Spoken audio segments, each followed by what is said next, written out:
Доктор 10 дугаар хорооллын салбар.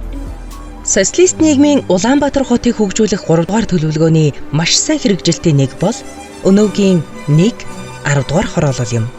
Социализмын үед төр засгаас Улаанбаатар хотыг орон сууцчлуулах бодлогыг гол чиглэл болгож байв.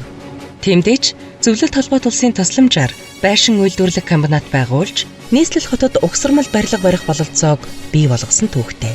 Ингээд 10 болон 1-р хорооллыг 1970-аас 1980 оны хооронд бүтээн байгуулжээ.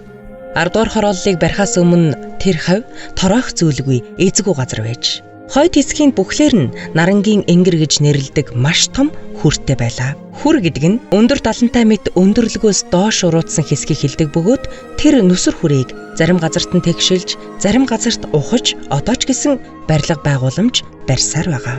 Сонирхуулахад социализмын үед хамтаараа бүтээх чиг шугам баримтлан хагас сайн өдөр хагас ажиллаж, үлдсэн цагаа нийгмийн сайн сайхны төлөө зориулдаг байлаа. Тэр утгаараа иргэд субботникоор шороо зөгдөг, хог цэвэрлдэг, мод тарьж, хороолол хотхноо өөрсдөө барилцдаг байв. Ер нь 10 дугаар хорооллыг барих үеэс эхэлж хороолол төлөвлөх стандартыг бий болгосон гэхэд хэлсдэхгүй.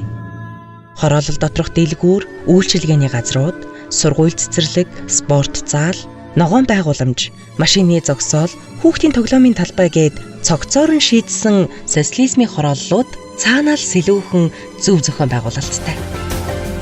Баянгол сонгон хайрхан дүүрэгт ажил гэрттэй нойрхон доктор 10 дугаар хороолол салбар эрхэм таныг урьж байна.